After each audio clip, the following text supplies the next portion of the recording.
Oi. Bom dia a todos. Obrigada pela presença de todos aqui. E a gente vai começar a nossa reunião da neurologia vascular. Hoje eu escolhi esse tema, que é o tratamento, manejo das dislipidemias no contexto de prevenção de AVC. E eu resolvi fazer uma revisão das últimas diretrizes que foram publicadas pelas principais sociedades de cardiologia e AVC, tá? Então, alguns estudos clínicos eu vou demonstrar, alguma informação introdutória a respeito do tema, tá? Mas basicamente focando em manejo não farmacológico e farmacológico das dislipidemias, com foco, sobretudo, em pacientes que tiveram AVC ou AIT. Tá? A gente vai comentar algo a respeito de prevenção primária, mas não vai ser o foco da aula. Tá?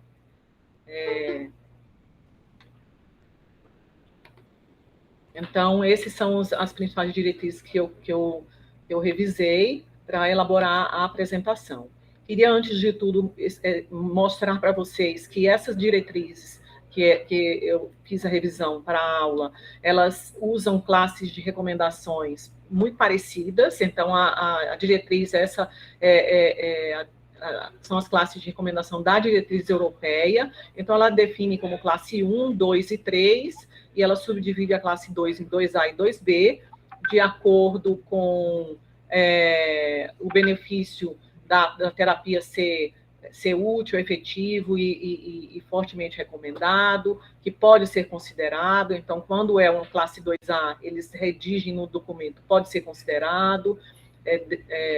E quando é um classe 3, geralmente eles redigem como não é recomendado, tá? Com o nível de evidência subdividido em A, B e C, de acordo com os dados sendo derivados de trabalhos randomizados múltiplos ou únicos, tá? E assim sucessivamente. São bem parecidas com a da American Heart, né? Essa é a da American Heart, classe 1, classe 2, 2A e 2B, é a subdivisão da classe 2, tá? E lembrando que sempre classe 3 não há benefício, sendo que na American Heart ela tem o não benefício moderado, quando o risco é igual ao benefício, e o não benefício harm, que é quando o risco é maior que o benefício. E classe de evidência também muito parecidas com a da europeia, tá? Então, assim, introduzindo o tema, queria aqui passar para vocês um esquema, 2 slides com o esquema principal e o mais didático que é apresentado nos papers sobre o metabolismo e as vias de metabolismo das lipoproteínas plasmáticas, onde a gente observa que a grande parte delas deriva do metabolismo que ocorre no fígado, tá? Então, a ingesta do paciente dessas lipoproteínas, isso corresponde a menos de 30% das lipoproteínas que são envolvidas com as dislipidemias. A maior parte delas realmente é por produção endógena do indivíduo. Então, vejam que a partícula inicial que o fígado produz é o VLDL, que é aquele componente do exame de sangue que a gente nunca olha, né? Mas o VLDL vira partículas de lipoproteínas intermediárias, que depois viram as lipoproteínas de baixa densidade, que é o vilão da aterosclerose, notadamente da aterosclerose coronária e cerebrovascular. Tá? Então, isso tem um ciclo aqui dentro do fígado. Então, isso é importante como educação, para a gente que é explicar para o paciente que a maioria das dislipidemias que a gente vai ver na prática clínica realmente são aquelas dislipidemias familiares e que são derivadas dessa produção endógena do fígado. Aqui é um outro exemplo, um outro esquema. Depois eu vou deixar essa aula com vocês, mostrando também que existe essa absorção das gorduras no intestino, mas isso corresponde a menos de 30%, notadamente na fisiopatologia da hipercolesterolemia. ele é mais importante na fisiopatologia da hipertrigliceridemia. Esse é o esquema que está publicado na diretriz brasileira da cardiologia de dislipidemia. Então, vejam que existe essa absorção intestinal, esse quilomicron entra no plasma, ele vai para o fígado, no fígado vira um VLDL, depois IDL, depois a LDL, e aqui é que esse LDL entra na corrente sanguínea e vai se depositar nos tecidos, geralmente naquela placa que vira instável, que abre e entra a deposição desse LDL, tá? Basicamente, o diagnóstico é laboratorial, a gente sabe, né? Existem recomendações de quando você medir, como você medir, como tudo em medicina, baseadas em evidências, mas a gente tem alguns estigmas, assim, bem característicos de dislipidemias, principalmente aquelas mais graves e familiares. Então, aqui um exemplo de chantelasma, um exemplo de anel corneano, né? Principalmente se aparece em idade menor que 55 anos, e deposição também de xantomas nas articulações, são exemplos bem clássicos, tá? Mas que a gente pode identificar no exame clínico do paciente. E a gente precisa saber aquelas condições médicas que também são associadas à dislipidemia, porque quando você vai fazer o diagnóstico laboratorial, você costuma solicitar outros exames para tentar identificar as chamadas dislipidemias de causas secundárias. Então, sempre verificar estilo de vida do paciente, inatividade, obesidade, uso excessivo de álcool, tabagismo, problemas dietéticos, né? Então, a ingesta errática de dieta, e condições médicas, como apneia do sono, distúrbio de tireoide, transtornos renais, síndrome metabólica, resistência insulínica e diabetes, entre outros, tá? Então, vejam que cada um desses distúrbios, ele está mais associado a aumento de LDL e outros a aumento de triglicéridos com queda de HDL, que é a condição que faz parte da definição de síndrome metabólica, tá? Então,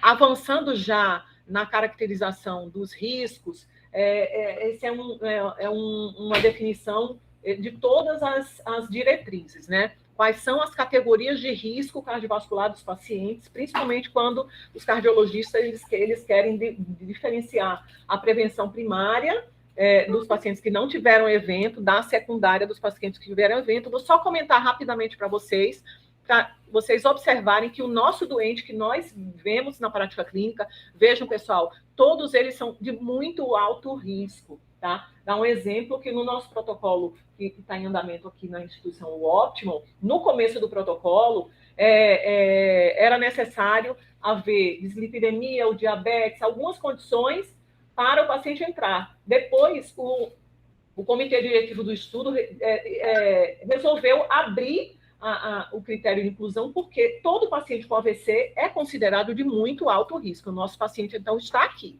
tá? De muito alto risco. Então, o alto risco são aqueles que têm essas definições laboratoriais, os pacientes que são diabéticos, os pacientes renais crônicos, e quando tem aquelas calculadoras de risco cardiovascular com um determinado score, a partir do qual você considera de alto risco. Então, vejam, qualquer evento que seja, um evento cardiovascular documentado, coronariano, angina estável, revascularização, AVC ou AIT, ou doença arterial periférica, qualquer um deles já coloca o nosso paciente na cestinha do muito alto risco, tá bom? É isso que eu quero lembrar aqui e forçar aqui com vocês, tá? E aí existem outros riscos, e isso vai graduando para baixo, né? Alto risco, moderado risco e baixo risco. Não é aqui o escopo da nossa aula, mas a gente saber que tem essas calculadoras e determinado de acordo com as diretrizes uma ou outra. Aqui só para lembrar para vocês que são os critérios que estão assim amplamente divulgados em todas essas diretrizes, que são os critérios de definição de muito alto risco, né? Então, qualquer evento, que é aquilo que eu falei para vocês, e as condições e as condições clínicas também de alto risco, que são idade acima de 65 anos, hipercolesterolemia familiar, tá? História de bypass de revascularização, diabetes, hipertensão, doença renal crônica, e aqui você coloca o clearance, então por isso que lá no Optimum, no protocolo Optimum, a gente calcula o clearance do paciente, né? tabagismo atual, LDL persistente, mesmo com terapia otimizada e história de insuficiência cardíaca. Tá? E aqui alguns fatores que aumentam ainda mais esse risco cardiovascular, então história familiar de doença cardiovascular prematura, que é considerada menor que 55 anos e menor que 60 anos, né? Níveis de LDL persistentemente elevados, síndrome metabólica, aquelas definições de síndrome metabólica, algumas condições da mulher, pré-eclâmpsia, menopausa precoce, doenças inflamatórias como psoríase, artrite reumatoide, próprio HIV, tá? Etnia, tá? E alguns marcadores laboratoriais como PCR ultrassensível alto, LP, lipoproteína, tá? Acima de 50 miligrama por decilitro. Depois a gente vai falar se a gente deve ou não medir isso de rotina, tá? ApoB, que é uma outra biomarcador laboratorial, e índice tornozelo braquial, tá? Então, aqui determinando exatamente essa história prematura, qual é a definição, a idade, níveis laboratoriais, definições de síndrome metabólica e etc. Tá? E aqui esses marcadores laboratoriais que a gente tem que deixar bem atenção, que são os exames que a gente deve pedir ou de rotina e alguns deles uma única vez. Tá? Esse é uma tabela bem interessante de um artigo de revisão que eu peguei, mostrando as diferentes diretrizes, vejam, da American Heart americana, da europeia, da canadense, da inglesa, com a idade a partir da qual você deve fazer o screening de dislipidemia, então, homens a partir de 40 anos, mulheres a partir de 40, 50 anos, aqui a American Heart já coloca acima de 20 anos, então cada um é mais ou menos permissivo, né? Populações especiais, como você deve estandartizar essas definições. Você pode fazer com exames em jejum e pode também ser exame não em jejum, tá? E aqui, vejam só, canadense, colocando a lipoproteína uma vez na vida do indivíduo. Se tiver alta, aí você pode monitorar depois, e outros artigos também falam a esse respeito.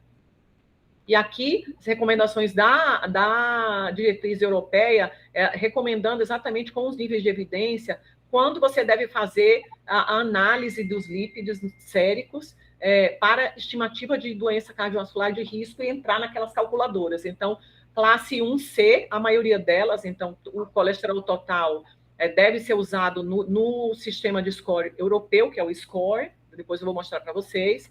O HDL deve ser feito para refinar essa ferramenta diagnóstica. O LDL é recomendado para análise primária no screening, diagnóstico e manejo, né? Então, o segmento não precisa necessariamente ser com colesterol total, pode ser apenas com LDL, porque na maioria dos laboratórios eles fazem tudo, né?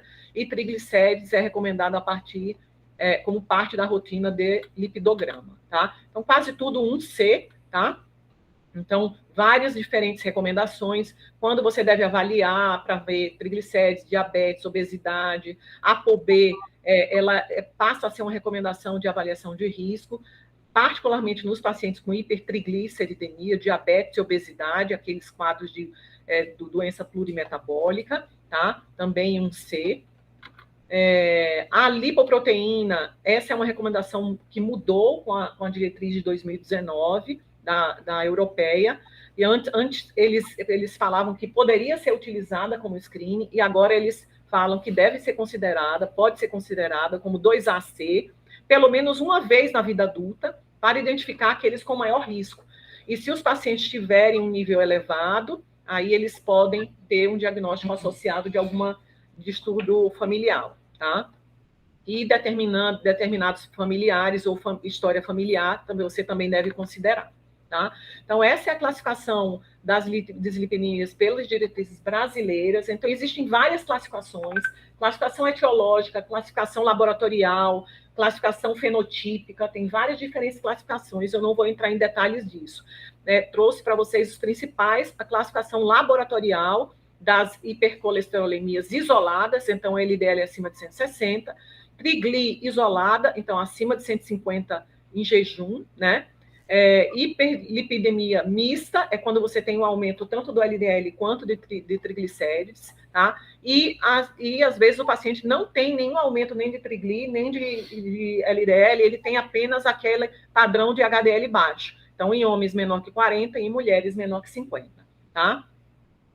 E lembrar que existem as dislipidemias primárias, que são as mais comuns, são essas que são de etiologia genética, e existem as secundárias, que são associadas a outros fatores multifatoriais, onde você deve fazer também uma diferenciação diagnóstica para, na hora do manejo, você intervir. Então, hepatopata, diabetes, Cushing, tireoide, obesidade, distúrbios alimentares, alcoolismo, e determinados medicamentos, como medicamentos tratamento para HIV, eles também podem dar distúrbios de lípidos, tá? Então, aqui é só para a gente saber que tem essas condições. Esses são os valores referenciais da última diretriz brasileira de dislipidemia, então são os que vêm ali no relatório, no reporte do nosso laboratório, quando a gente identifica. Então, existem os níveis desejáveis, né? Existem os níveis desejáveis de acordo com a categoria de risco, baixo, intermediário, alto ou muito alto. Então, no nosso paciente, nós temos que ver essa linha aqui, que é exatamente a do muito alto risco, é o very high risk, que é o nosso paciente com AVC, qualquer deles que seja, pode ser um AVC lacunar, mas nós entramos nesse very high, tá? E as metas terapêuticas, eu não vou entrar aqui em detalhes, que a gente vai falar um pouco mais sobre isso, também uma tabela da nossa diretriz brasileira com as drogas que são disponibilizadas no nosso meio. Vejam que nós temos vários tipos de estatinas, com perfil de baixa intensidade, moderada intensidade e alta intensidade. Então, a gente sabe que na nossa recomendação a gente vai usar mais as de alta intensidade. Tá? Então, a diretriz europeia, ela determina alvos de tratamento e goals para a prevenção cardiovascular, que incluem vários tópicos diferentes. Então, a gente vai ver tabagismo, dieta, atividade física, todas aquelas modificações de estilo de vida que a gente tem que estimular o paciente, que é um tipo de manejo assim, muito difícil de aderência. Tá? O paciente já é difícil para aderir para medicamento, imagina para modificação de estilo de vida. É uma das coisas mais difíceis de aderência. Eu vou passar aqui um pouco mais lento, um a um, cada um desses. Então, parar a exposição ao tabagismo de qualquer forma, dieta saudável com baixas gorduras saturadas, focos em grãos, vegetais, frutas e peixe, tá?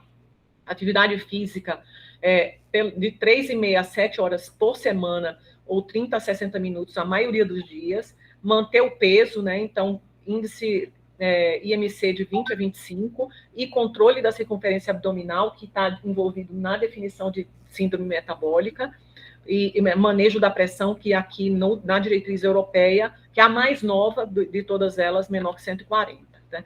Manejo do LDL de acordo com a faixa de risco, então eu coloquei aqui o nosso paciente, que é o Very High Risk Patient, então tem que estar com LDL Goal a menor que 155, segundo a diretriz europeia, tá? E o alto risco menor que 70. Então vejam que os números estão caindo a cada vez mais, tá? Eu não vou entrar em detalhes aqui do moderado, que não é a nossa população, mas só para vocês saberem que as tabelas, elas diferenciam todos, né? Moderado e baixo, tá? ApoB, então, níveis também de alvos para ApoB, triglicérides menor que 150 e níveis de HB glicada também, tá? Então, de acordo com essas recomendações de prevenção secundária, tem as classes de recomendação e os níveis de evidência. Então, esse nível, esse ponto de corte de menos 55 é uma classe 1A, tá? Na prevenção primária dos pacientes de muito alto risco, sem insuficiência cardíaca, a redução de pelo menos 50% do baseline, então guardem esses números, ou reduzir 50%, ou ter esse ponto de corte de menos 55 miligrama por decilitro, tá? E um paciente que tem um segundo evento vascular em 2 anos, enquanto está com a estatina totalmente otimizada, esse alvo tem que ser até menor, isso com base nos estudos mais novos. Então, vejam, 2B, classe B, então baixa o nível para menor que 40 miligramas por decilitro nesses pacientes que recorrem, tá, pessoal? e sabermos que existem impactos de mudanças de estilo de vida específicos nas dislipidemias. Então, aqui, uma tabela resumindo o impacto que existe em você modificar a dieta. Então, vejam que a magnitude desse efeito é bastante importante. Oi? O nível de evidência é maior, às vezes. Exatamente. Vejam o nível de evidência A, tá? Vejam que a redução de uso de álcool para magnificar o efeito é 3. Então, eu vou mostrar depois tabelas para vocês, e dependendo do tipo de dislipidemia, hipertrigli, dependendo do nível, tem que se abster totalmente. Então, é muito difícil essa aderência no paciente que é um usuário habitual, tá? Aqui, uma outra tabela, a diretriz europeia, ela é bastante completa em relação a esse manejo não farmacológico. Então, muitas vezes a gente não vai atrás dessa informação, a gente simplesmente dá a prescrição, solicita o nutricionista, avaliação nutricional, e o paciente pergunta para a gente ali na mesa, no consultório: doutor, o que é que eu tenho que parar de comer? Então, é interessante a gente ler depois isso com calma, né? Cereais, o que preferir, o que usar com moderação, o que você deve usar com bastante limitação. Então, em todas as categorias nutricionais, vegetais, legumes, frutas, vejam, adoçantes e tipos de cozimento, preferir cozinhar, né? Ao invés de fritar, ao invés de assar, grelhar, você preferir esse tipo de cozimento. Então, assim, é bem interessante a diretriz europeia, como sempre, ela é muito clínica nesse sentido, né? Tá? Então, aqui, só detalhando num close aquela tabela que eu mostrei para vocês, eu não vou entrar nesse detalhe para eu ter tempo para falar sobre as outras coisas, tá bom? Em relação às drogas e tratamento farmacológico, só mostrar para vocês o que é que a gente tem de recomendação nas diretrizes. Então, a alta intensidade, realmente, ela tem um poder de reduzir o LDL colesterol maior que 50%. Então, basicamente, as duas drogas são atorva e rosuva, nas doses de 40 a 80 e de 20 a 40. Uma terapia de moderada intensidade, você pode usar essas mesmas drogas em doses menores, que a gente considera doses de manutenção, e a própria simvastatina, que é amplamente disponível aqui no Brasil, e outras drogas, por exemplo, tá? Pivastatina, nós temos também aqui no Brasil, tá? E vejam que simvastatina 10 miligramas é de baixa intensidade, não é para o nosso público que a gente vai cuidar, tá bom? Aqui uma outra tabela, resumindo tipo de classe de medicamento. Então, inibidores da redutase, que são as estatinas, conhecidas estatinas, seu mecanismo de ação, drogas com doses, como se toma, né, uma vez ao dia, e alguns comentários sobre efeitos adversos, tá? As drogas que atuam mais em metabolização hepática, então tem várias delas aqui, a gente usa em menor frequência, quem usa mais são os lipidólogos. Quando você não tem uma boa resposta ou tolerabilidade com a estatina, tá? Saber que existem os inibidores da absorção de colesterol que atuam ali naquele mecanismo do intestino. Então, o ezetimibe é essa droga que tem sido muito utilizada nos últimos anos, principalmente como terapia adjuvante em associação com as estatinas. A dose máxima é de 10 miligramas, uma vez ao dia, tá? E essa associação ezetimiba com estatina tem um potencial de aumentar a redução do LDL um pouco mais, até uns 20% a mais do que você consegue com a estatina e de forma isolada. E saber que aqui no Brasil a gente já tem essas duas drogas, que são os inibidores da PCSK9, tá? São drogas que são administradas por via subcutânea, têm as suas doses específicas a cada 2 ou 4 semanas, são drogas mais caras, mas o acesso a elas melhorou bastante nos últimos anos. Elas estão com um preço assim que não é totalmente não permissivo, né? Exatamente, tá? E aqui uma outra tabela de um outro artigo de revisão, mostrando aqui todas as terapias farmacológicas redutoras de lípidos. Então, inclui as estatinas, o ezetimiba, as drogas de metabolismo hepático, os inibidores do PCSK9, tá? Novas drogas que estão entrando agora no mercado. Aqui no Brasil a gente ainda não tem, esse inclisiran é uma outra subcutânea, os fibratos, que a gente tem disponíveis bastantes aqui, e vejam que os fibratos não entram mais nas recomendações, porque essa associação estatina e fibrato não é recomendada, fica como terapia de terceira linha, tá? e outras drogas novas também, que eu não vou detalhar, tá? Essa é o quadro principal da recomendação da American Heart, né? Então, assim, nos pacientes do nosso foco aqui, muito alto risco, com doença evidenciada, você deve ter, segundo a diretriz americana... Não vou primeiro quadrinho, não, mas é o lifestyle. Eu sei, mas é porque eu não tenho tempo para falar tudo. Você vê, então, Fabiano, é impressionante, né? Tudo gira em torno disso, né? Além do tratamento farmacológico, essa mudança de estilo de vida que inclui todas aquelas recomendações de dieta, de álcool, exercício, etc. Eu vou entrar em detalhe aqui, tá?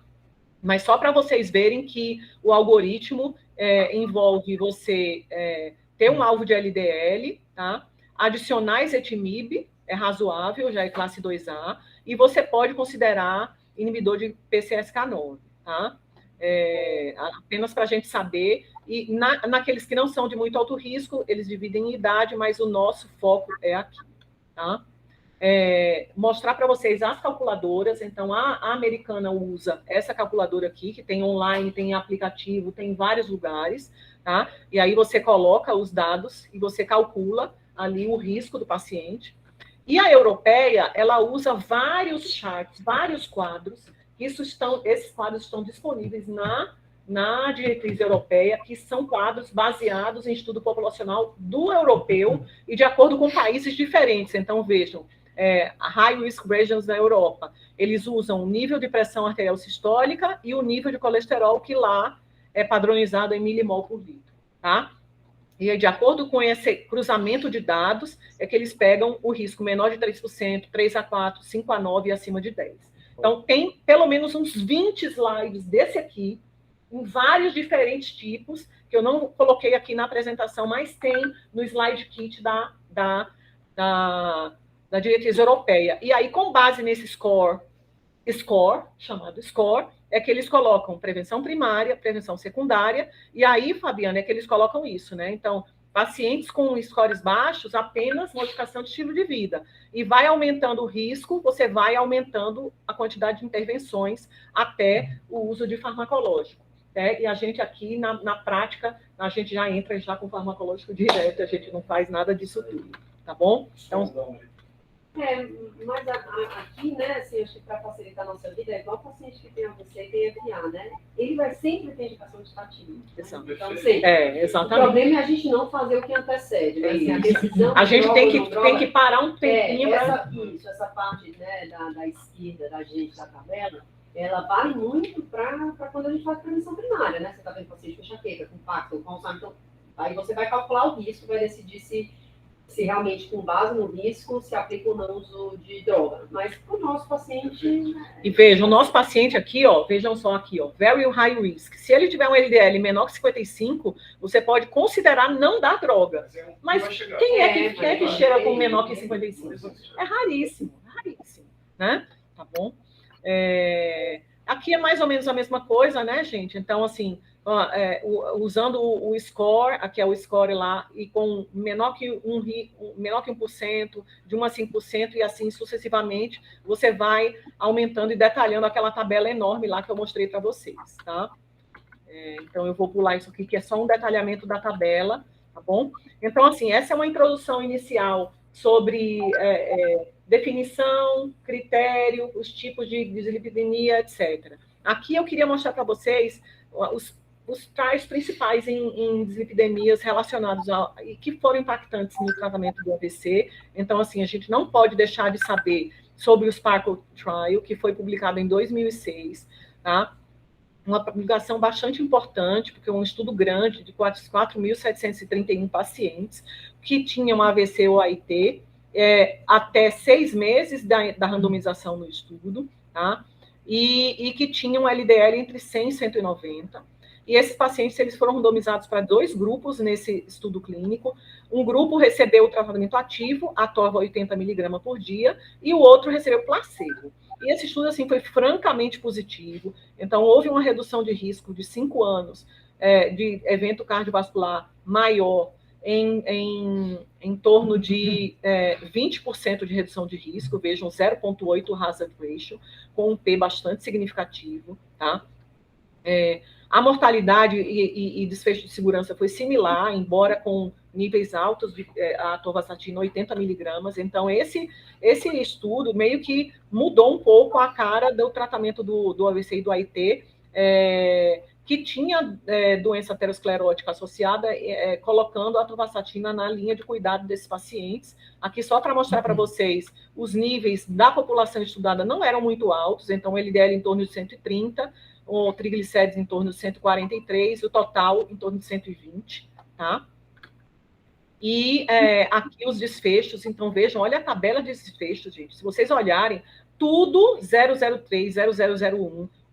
Realmente foi um estudo assim, bastante poderoso em relação a desfecho primário e desfecho secundário, quando você coloca os tópicos diferenciados. E vejam que eventos musculoesqueléticos, mialgia, miopatia, muito baixo, e assim, praticamente a mesma coisa nos dois grupos de tratamento. Então, realmente, essa história de miopatia, aumento de CK, a gente não costuma ver isso aqui no ambulatório, e se traduz com esses números do SPARCO, tá? Essas são as curvas, né, do estudo. Então, aqui, o desfecho primário, que foi AVC fatal ou não fatal junto, que foi um P 0,03, com uma redução de 16% de risco, né? E a prevenção de AVC ou AIT com uma redução de 23%, tá? Favorecendo a atorvastatina. E todos os desfechos de cardiovasculares, vejam, qualquer evento coronário maior,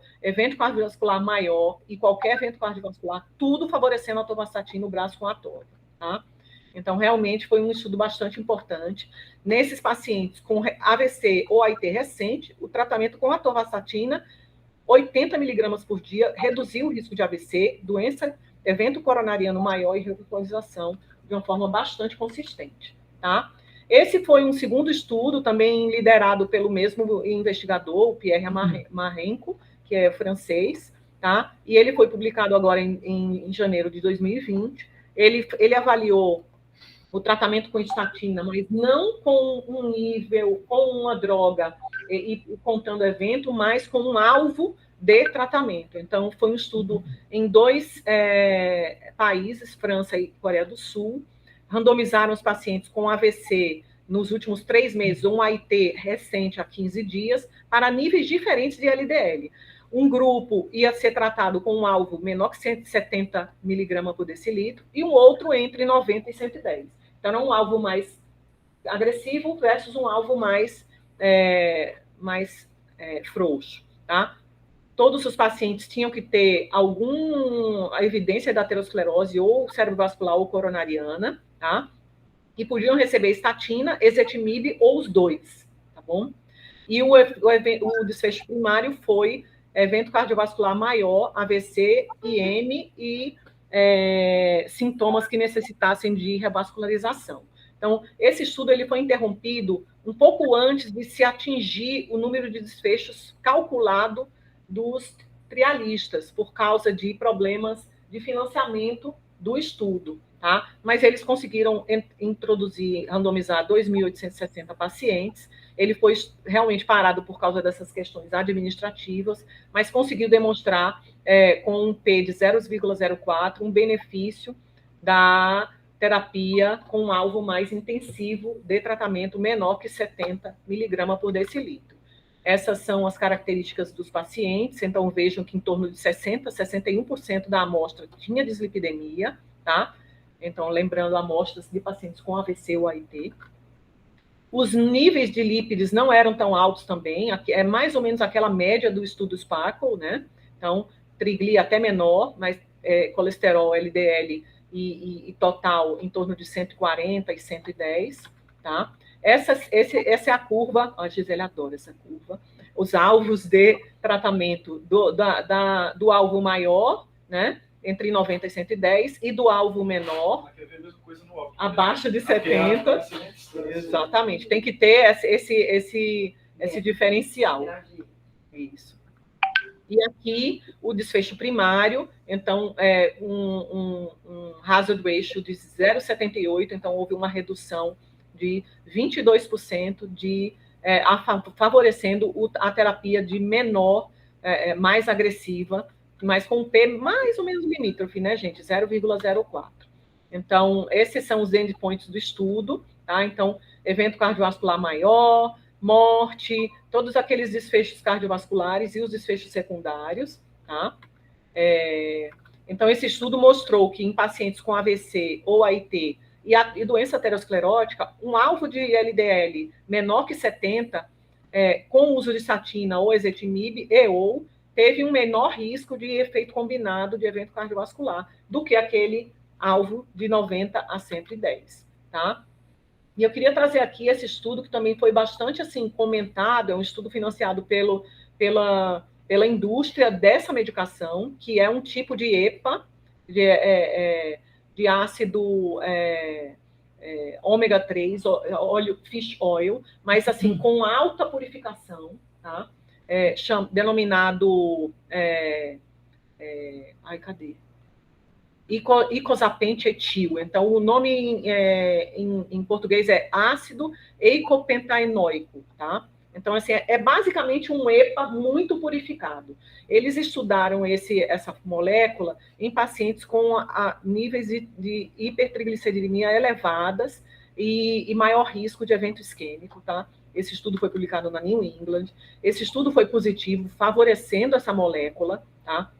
E a partir desse estudo, essa recomendação de que essa molécula entra no algoritmo de tratamento de hipertrigliceridemia entrou tanto na recomendação europeia quanto na americana. Então, esses pacientes que têm hipertrigliceridemia, mesmo usando estatina, terapia com estatina, o risco de evento isquêmico maior, incluindo morte cardiovascular, foi menor no grupo tratado com essa molécula, com a dose de 2 gramas de 2 vezes ao dia, quando comparado com placebo, lembrando que esses pacientes já estavam em uso de estatina. E eram pacientes mais de risco alto, né? E era pacientes de maior risco. Para a tá? população geral, na maioria, são negativos. Aqui foi em paciente com maior risco, tá? Tanto que ele entra no algoritmo naqueles pacientes que você não consegue controlar e como segunda ou terceira linha você pode considerar. Essa droga não entrou aqui no mercado brasileiro, ela está no mercado europeu e americano. Quem usa essa medicação tem que importar essa droga, tá? E esse é um estudo, uma análise pós-hoc do TST, que foi publicado em 2020, que foi publicado agora, anteontem, tá? Na Stroke, mostrando a tendência de dupla terapia com estatina e ezetimiba nessa população do TST Trial. Então, vejam que, ao longo do tempo do estudo, 5 anos, né, nos pacientes que tinham o alvo de tratamento, que é aquele alvo mais frouxo, em torno de 100, quase todos os pacientes ficaram em imunoterapia, e aqueles pacientes que tinham um alvo mais agressivo, menor que 70, muitos desses pacientes, pelos investigadores, eles foram adicionados terapia dupla com estatina mais ezetimibe, mostrando para vocês a tendência de que quando você precisa de um controle mais rigoroso, você pode usar essa duplo tratamento. E esse estudo mostrou também essas curvas dos alvos terapêuticos de LDL, né, mostrando que esses pacientes que estavam no grupo mais agressivo, eles tinham mais dupla, né? Apesar de ser uma análise pós-hoc, não teve randomização para entrar quem usava ou não ezetimiba, eles conseguiram demonstrar exatamente isso. Esses pacientes que usaram a terapia dupla, eles tiveram uma redução maior de evento cardiovascular quando comparados com os 2 pacientes, os 2 grupos do tratamento mais frouxo de 110 miligramas. Tá? E aqui eu só quero mostrar para vocês, então, existem recomendações específicas, tanto da europeia quanto da americana, tá? Então, passando aqui uma por uma, os europeus, eles recomendam você prescrever estatina de alta intensidade até a dose máxima tolerada, para aqueles, de acordo com o risco do paciente, 1A, tá? Se esses goals não são atingidos até a dose máxima tolerada, você deve combinar com ezetimibe. Então, hoje, a recomendação de primeira linha é combinação ezetimiba e estatina, tá? E não mais fibrato e nenhum outro. Prevenção primária eu não vou falar para vocês. Na secundária, o nosso paciente muito alto risco, que não atinge esse controle e esses alvos de tratamento com essa terapia dupla, você pode considerar o inibidor PCSK9, tá? Isso já é um A, porque já tem mais de um estudo falando disso, tá, pessoal? Para muito alto risco de pacientes com IC, né? Também você pode considerar isso aqui, por causa dos estudos, que também tem estudo com IC, tá? Se o tratamento com estatina não é tolerado em qualquer dose, deve deixar alguma coisa, e aí você deixa ezetimiba, tá? Qualquer tipo de não tolerabilidade da estatina. Eu acho bem interessante essa tabela do consenso europeu, mostrando que a média de redução de LDL, né, de acordo com os tipos de tratamento, então, estatina em moderada, estatina em alta intensidade, estatina com ezetimibe, aumenta em torno de 15%, 20%, não é também uma maravilha do universo, mas aumenta um pouquinho, e os inibidores que têm realmente uma potência bastante superior, tá? Aqui é um outro gráfico da recomendação europeia, mostrando exatamente aqueles scores de risco, né? O risco baixo, moderado, o alto e o muito alto, né? E aí, de acordo com esses scores, você tem níveis diferentes de alvos de tratamento, e vejam que o muito alto é 55. Esse é o númerozinho mágico recomendado pelos europeus, tá? Tá? Esse é um algoritmo, né, mostrando apenas assim como você deve manejar. Então, você usa as calculadoras de risco, vê os níveis basais de LDL. Você pode utilizar e lançar mão de biomarcadores de imagem. Então, aqui, átero subclínica, como ultrassom, score de coronárias, score de cálcio de coronárias. Isso já está dentro das recomendações europeia e americana, tá? Selecionar dependendo do tipo de paciente. Se tem indicação ou não de alguma droga, tá? Se existe algum goal de tratamento, aí você escolhe o tipo de droga. Se não existe nenhum goal, ou é um baixo risco, você entra naquela coisa da mudança de modificação de estilo de vida, né? E aqui você entra com aquele mesmo esquema, estatina, ezetimibe e inibidor PCSK9 como terceira linha de tratamento para aqueles casos bem mais graves. Não é a regra de forma nenhuma. Os americanos, então, eles falam de níveis um pouco mais frouxos, né? Maior que 100. Então, vejam que os europeus são mais agressivos nos níveis de LDL de GOL. E o americano, ele já põe a recomendação baseada no estudo Sparkle, que é o uso de atorvastatina 80 miligramas ao dia, baseada no estudo Sparkle, né? Adicionar ezetimibe, se necessário, para um GOL maior de 70, tá? Os duas, 1A, né? Já mencionando como 2A, B, os inibidores PCSK9 para aqueles pacientes em que você não consegue, com terapia dupla, esse controle e esse alvo de tratamento, tá? Em relação à hipertrigliceridemia, que é uma coisa um pouco diferente, a gente coloca tudo no balaio do mesmo saco, mas não é. Colesterol é mais LDL, hipertrigli é mais trigli, diabetes, resistência insulínica, obesidade central. Então, hipertrigliceridemia, saber que existem aqueles pacientes com hipertrigli familiar, tá? Você deve monitorar esses pacientes. E se eles estão já com estatina de alta intensidade e não estão atingindo o nível de tratamento, você pode considerar o tratamento com o IP, né, que com aquele EPA purificado, de acordo com os resultados do estudo REDUCE IT, 2A, nível de evidência B, tá? E você pode usar outras terapias como terapia com fibrato, mas aqui já um nível menor de evidência, tá? E monitorar esses pacientes, 1A, pelo menos a cada 12 semanas, depois do início da estatina, e ajustar a cada 3 até 12 meses. Então, você tem que continuar monitorando esse paciente.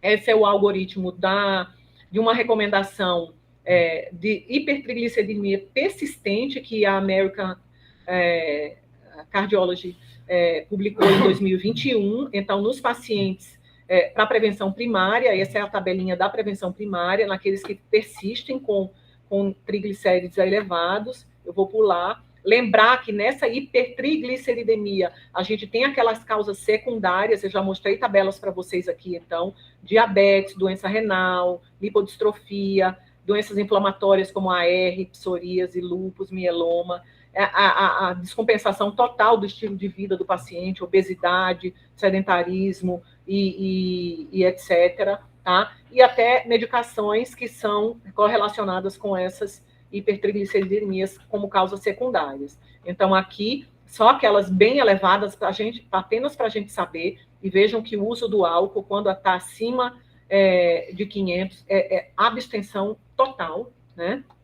E restrição quando está menos de 500, tá? As modificações de estilo de vida, para você ter uma resposta ao tratamento, além do tratamento farmacológico, então, perda de peso, modificação de dieta, atividade física e exercício, tudo junto, e algumas coisas que a gente pode encorajar o paciente no consultório, vejam, em vez de beber refrigerante, tentar uma coisa não calórica, água com gás com limão espremido, por exemplo, tá?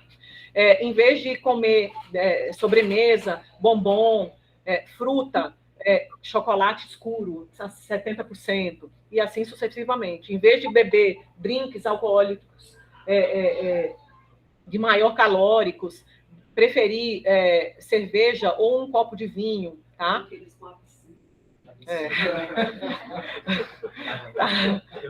E assim sucessivamente, né? Depois eu te pego.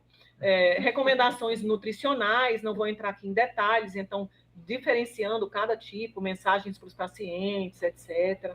Bem interessante esse...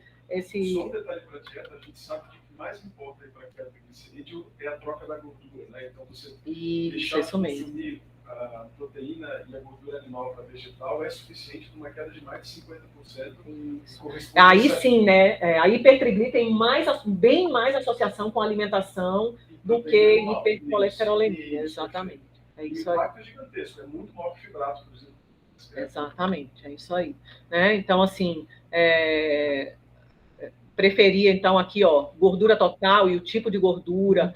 Então, aqui eles falam da gordura de baixa caloria, very baixa e etc. Né? Basicamente, tudo fato de ser saturado, né? Então, exato. E a mesma fantasia do óleo de coco, é isso aí, é só forçando a barra para vender outra gordura, porque ela é saturada e não te atrapalha. Então, isso aqui é a mono ou a poli, e por isso que o ômega 3 é tão fantástico aí, porque ele é um mono e ajuda bastante, dependendo do que você usa.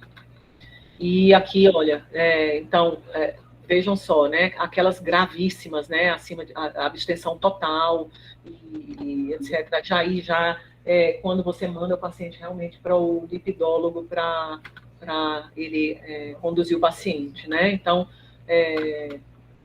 aqui só as tabelas de recomendação dos pacientes com doença cardiovascular, né? Com evento, então como você deve manejar, você tem que ver aquelas causas secundárias, ver os estilo de vida, nunca pensar que é sempre familiar, você tem que ver todo o conjunto, né, e fazer toda aquela recomendação de estilo de vida, estatina, ezetimiba e etil e clozapam, tá, que está entrando aqui com força em todas as diretrizes, tá.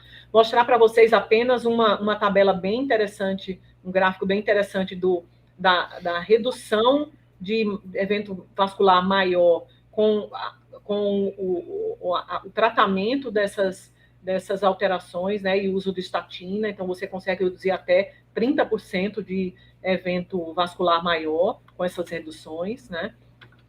E algumas novas recomendações da diretriz europeia, que é a mais nova, de 2019, que é justamente isso. Você pode avaliar o leito arterial e o impacto da placa aterosclerótica ou da carótida ou na femoral. Isso aí é razoável você fazer isso, né, nos pacientes. Tá? Você pode usar o score de cálcio de coronárias também para avaliar isso nos pacientes de baixo e moderado risco. Tá? Você pode avaliar a lipoproteína sérica nesses pacientes uma vez na vida, então, pelo menos uma vez na vida adulta, tá? Para verificar os de maior risco, isso foi mudado, novas recomendações, né? E queria só destacar aqui, você deve intensificar a terapia com estatina nos diabéticos e deve considerar a combinação de tratamento. Então, sempre lembrar da combinação de tratamento nos pacientes que têm maior risco, como os diabéticos, tá? E lembrar que, além da dupla terapia, que é estatina e ezetimiba, adicionar esses inibidores novos, se for o caso de doença coronariana. Então, eu acho que é isso, gente. Aqui só as mudanças do última diretriz europeia de 2016 para 2019, eu não vou entrar, porque já estou terminando o meu tempo. Queria terminar a aula com esse gráfico, que é muito assim, muito bonito, né? Os 8 itens bem essenciais para a saúde cardiovascular. Então, comer bem, ser mais ativo, parar o tabagismo, ter um sono saudável, né? Entrou agora o item 8. Manejar o peso, controlar o colesterol, controlar o açúcar no sangue, controlar a pressão arterial, tá? E as perspectivas futuras, segundo esse último artigo do Pierre Marrenco, explorar novos LDL targets, isso aqui eu peguei do artigo dele, então, níveis menores para AVC, 40 e 55, uso sistemático dessa terapia dupla, que eu acho que a gente tem que agora usar cada vez mais, e talvez novos estudos com esses inibidores, especificamente na população do AVC, principalmente na aterosclerose e doença aterosclerótica intracraniana, que já tem estudo em andamento, tá? Na Ásia.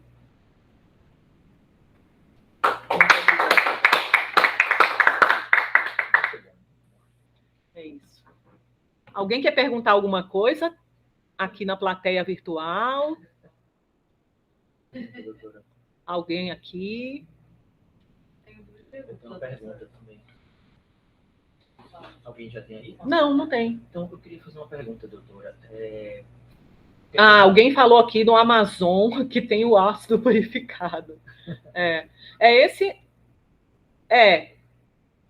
Não é esse, viu? Eu não sei quem foi que perguntou. Existe um nome, viu? Eu vou te mostrar qual é o nome. Vascepa. Teve uma sessão só sobre EPA. Exatamente. Eu não entrei em detalhes sobre o EPA, né? Mas tem um monte de estudos com EPA, tá? E doença cardiovascular, redução de hipertrigliceridemia. Porque era muita coisa para eu falar, então não dava para eu falar. Eu queria falar de uma forma geral. Tá? Doutora, parabéns pela aula. Realmente, esse tema é muito motivador. Porque eu resolvi, porque a gente só sabe da simvastatina 40, a torva 80, a torva 40, e a coisa é muito mais do que isso, né? A gente tem que sair dessa primeira página e tentar entender todo esse contexto. Doutora, em relação a LDL muito baixo, o que a gente tem de risco disso? Às vezes tem um paciente que chega no já 30 de LDL, e aí... Você está perguntando, então, a associação de baixo LDL e risco de AVC hemorrágico, é uma provocação, né? Então, os estudos que foram liderados pelo Pierre Marrenco não encontraram essa associação, tá? Existe um aumento, mas não é significativo, entendeu? Alguém mais quer comentar alguma coisa? Professora, eu tenho 2 perguntinhas mais práticas mesmo. Qual que é o ideal, então, de acompanhamento? De quanto em quanto tempo que é o ideal para ficar solicitando o lipiograma? E acompanhamento, se faz, orientado ou não fazer acompanhamento das placas com ultrassom, de quanto em quanto tempo? Se progride, você intensifica mesmo com o laboratório ok? Não há recomendação de acompanhamento com exame de imagem. O que tem de recomendação nas novas diretrizes apenas nesses doentes de baixo e médio risco. Você pode fazer um exame inicial para avaliar o leito vascular e ver se há lesão aterosclerótica. Agora, o segmento é laboratorial. Então, ele coloca de 3 meses até 12 meses. Então, você pode fazer a cada 3 meses, a cada 4 meses, a cada 6 meses. A única coisa é que você tem que ter esses alvos na sua cabeça, né? Os alvos que estão cada vez menores. Não é mais 70, agora é 55. Na americana, 70, né? E esses alvos, a tendência é isso ir caindo se você conversar com um lipidólogo, eles vão falar que o alvo deve ser menor ainda, né? Dependendo do risco e do alto risco do paciente. Maria, você acabou falando da LPA, né? Mas a LPA também é um marcador. A LPA eu comentei. Eu comentei que ela pode ser medida uma vez na vida da pessoa, e se ela estiver alta, ela pode ser usada de forma sequencial. Aí sim, se ela é alta no indivíduo, aí ela pode ser usada junto com o LDL. Tem uns trabalhos mostrando que ele é um marcador até melhor que o LDL. Isso, exatamente. E a ApoB também, a ApoB. LPA e a ApoB. Por exemplo, no laboratório, acho que foi na sessão passada na anterior, que a gente comentou que nas imagens da neurocirurgia das abordagens vasculares, o número de placa que tem próximo dos aneurismas, a gente não vê isso nos exames vasculares. Aí tem muita coisa que vai procurar para ver como é que está realmente o acúmulo de colesterol dos pacientes. É isso, gente. As recomendações levam em conta, algumas das recomendações fala no subtítulo teológico, porque essa é outra pergunta, né, que a gente, principalmente quando a gente vai delinear... Fala sobre átero, né? Isso. No AVC com doença aterosclerótica. Então, por exemplo, o SPARCLE não avaliou doente cardioembólico e doente que não tem aterosclerose. Então, assim, você deve usar a atorvastatina para todo mundo? Não. Porque isso foi na população com aterosclerose. E o TST foi apenas com pacientes portadores de aterosclerose. Então, lembrar que os 2 estudos que avaliaram com AVC específicos foram com aterosclerose. Tá? Mas, por outro lado, eu acho que assim, a gente tem que... Tem gente que... Então, como critério de inclusão, né, para o Target, para o TST, para o SPARCLE, o paciente deveria ter AVC não cardioembólico. Mas o que a gente tem que lembrar, que eu acho que é um erro, é que a maior parte dos pacientes com AVC cardioembólico, ele é alto risco vascular por outros motivos. Se você coloca nas suas tabelas lá, então ele também tem indicação de estatísticas, né? Então, porque a maioria vai ter hipertensão, porque a maioria vai ter... Diabetes e tal. Então, porque não é só o AVC, né? Tem aquelas outras coisas do muito alto risco. Apesar dele não preencher o critério por não ser, né? Então, ser cardioembólico, que é um paciente com FA, então, é uma exceção que não vai ter. Quem é o paciente que a gente tem que ficar realmente assim, mais preocupado é o paciente com dissecção, um paciente muito jovem, porque realmente para esse não tem evidência. Às vezes ele veio o caso da tiotina. É isso aqui, ó, gente, ó, muito alto risco aqui. Pode ter o evento, mas pode ter outras coisas. Às vezes é um cardioembólico que tem 80 anos e que tem diabetes. Pronto, já entrou. Tá?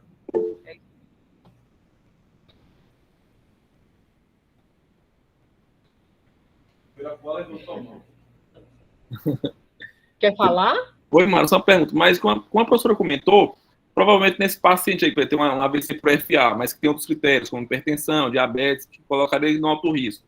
Mas talvez nesses pacientes a gente possa ser menos agressivo, por exemplo, tolerar um LDL de 80, 90, ou buscar um alvo menor que 70 também, por exemplo. Segundo as diretrizes, não. Segundo as diretrizes, se ele preenche critério, é menor que 55, segundo a europeia, e menor que 70, segundo a americana. Mas se fosse um cara tem um FA, uma fibrilação atrial,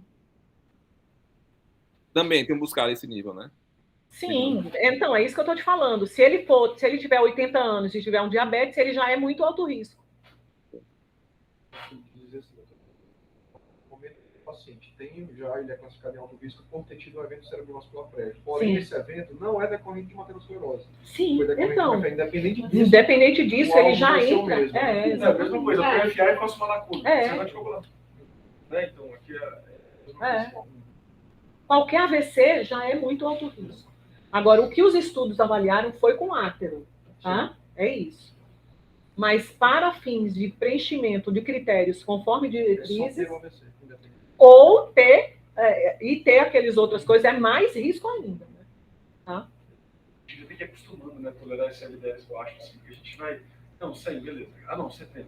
Agora 55, 40. A parede do vaso começa a tremer, só pela instabilidade. 40 é duro, né? Para alguns pacientes. Mas os meus pacientes eu deixo em 50. Eu já falo para eles. Na verdade, assim, se você pegar os estudos randomizados controlados, não os epidemiológicos, tem nenhuma evidência de aumento de AVC hemorrágico, né? Então, não tem. Há quem defenda LDL zero. Vocês vão ver que vai ter estudo de LDL zero. Porque realmente o risco é tão maior para o outro lado. Baixa muito o risco. Aquele gráfico lá baixa muito o risco. Então, eu não tenho medo de LDL 30, tá? Então, Nem eu. o paciente que me faz pensar um pouco é um paciente que tem uma doença de parede, então, por exemplo, angiopatia amiloide. Aí eu concordo contigo, mas o risco dele ter um evento isquêmico é tão maior, que eu acho que justifica, eu acho que realmente a gente não deve ter medo, abaixo de 70, certamente, né? E se a gente pegar os outros estudos, né, embora esses estudos... É interessante ver a recomendação menor do que 55, porque a gente não teve nenhum estudo em AVC menor do que 55. Isso é fato, Essa é uma recomendação geral. Né? Mas a gente tem que lembrar que boa parte dos pacientes alto risco vascular que estavam nos estudos cardiológicos, eles tinham AVC, né? E não se aumentou o risco de evento hemorrágico em nenhum deles, né? É isso aí. E o efeito é um efeito muito importante. Foi poderoso. Cardiovasculares maiores. Poderoso. Acho que esperamos os dados, mas abaixo de 70, eu acho que dá para caber. Maravilha. Obrigada, gente. Eu vou parar a gravação aqui. Tchau, tchau.